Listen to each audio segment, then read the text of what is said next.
안녕하십니까. 새로운 한 주가 시작되는 5월 4일 오전 11시를 가리키고 있습니다. 4월 15일 총선거로부터 어느덧 20일이 경과하고 있습니다. 제1야당은 오늘 아침 현재로도 여전히 진공 상태에서 헤매고 있습니다. 저는 오늘 이 자리에서 제1야당이 5월 8일로 예정되어 있는 새로운 전반기 원내 대표를 뽑는 데 있어서 이 부자들이 등록은 하되 표결로 하지 말 것을 강력히 건의하고자 합니다.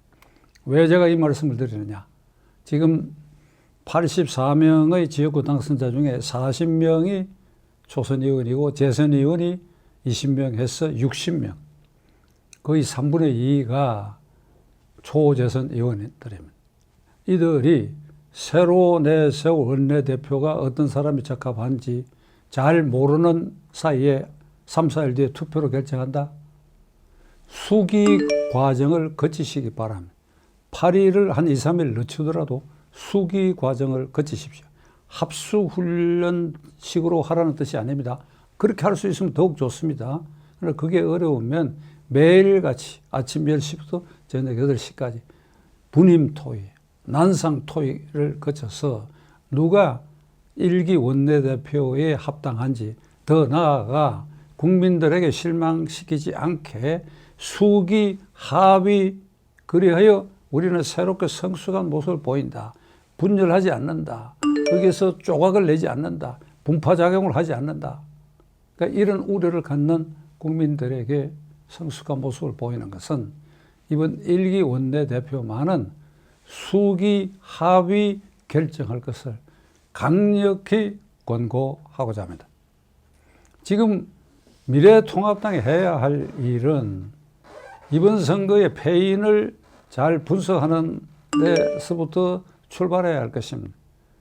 이번 선거 제1야당의 패인에 대해서는 백가쟁명식으로 많은 농객과 언론에서 이런저런 의견들을 내놓고 있는데 이걸 전체를 취합을 해가지고 그 패인 요인의 핵심적인 최대 공약을 추출한다고 한다면 그것은 역시 지도력의 불실, 지도력의 혼란에서 비롯됐다.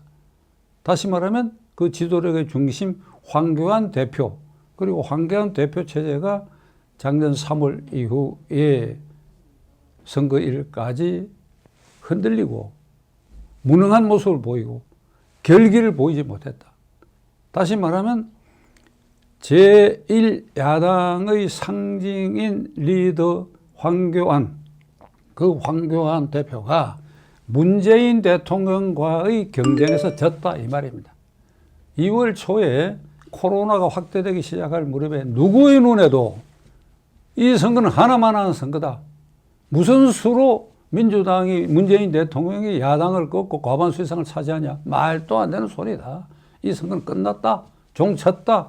이런 분위기였습니다. 그런데 그게 이제 코로나 사태를 잘 극복해 가고 있다. 그리고 재난소독으로 국민들에게 안심을 주고 있다. 이런 혼란기에는 안정적이고 보수적으로 현 집권자에게 힘을 실어줘야 된다.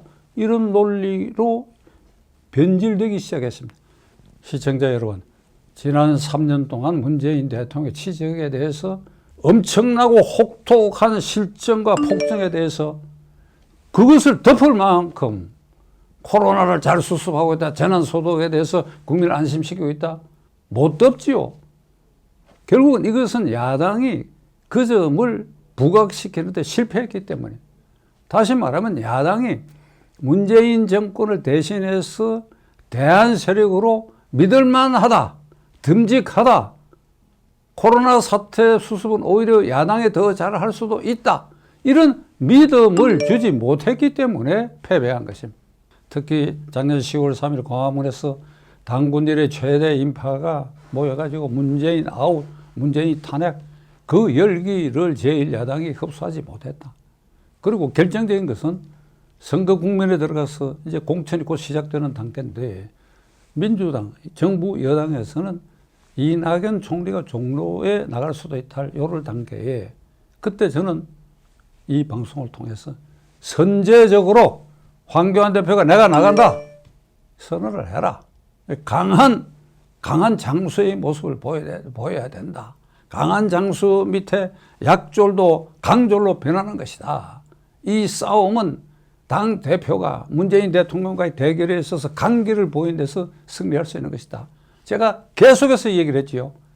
그런데 양천구다, 용산구다, 멀리 수원구다, 무슨 화성구다 이런데 황교안 대표가 나가면 어떻게 되겠냐는 그런 결과를 6, 7군데 조사했다는 이 소리만 나오고 종로는 자꾸 뒷걸음질 치다가 거의 마지막 순간에 김형호 공천관리위원장이 이번 주말까지 종로 선언을 안 하면 컷오프 하겠다.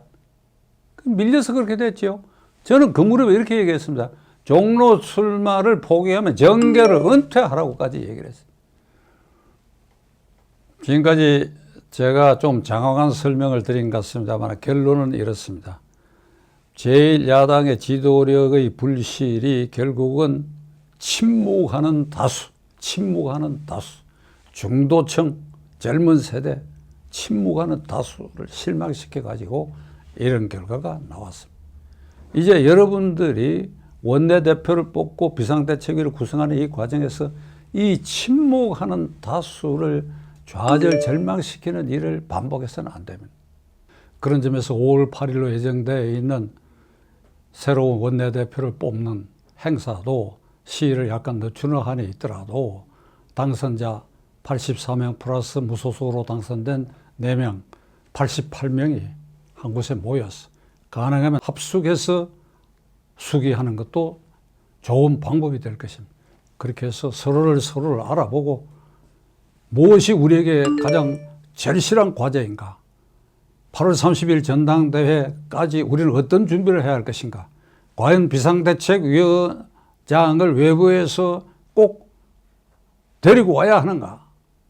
안 데리고 온다면 우리가 어떻게 해서 단결된 모습을 보여가지고 이 난국을 돌파할 것인가 하는 것을 수기하고 토론하고 그래야 합의를 하십시오.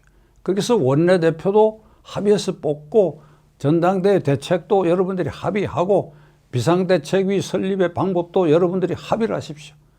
감히 제가 말씀드립니다마는 로마 교황을 선출할 때의 방식, 전 세계의 투표권자 추기경들이 모여가지고 콩클라베라는 방식으로 전원 합의에 도달할 때까지 몇 날 며칠이고 그들 가운데 한 분을 교황으로 선출하는 수기 합의 과정, 이것을 본받아서 이번에 그런 절실한 모습, 그런 성숙한 모습, 그래요 국민들의 희망을 싹을 여기서 심어주실 것을 간절히 부탁드려 마지 않습니다.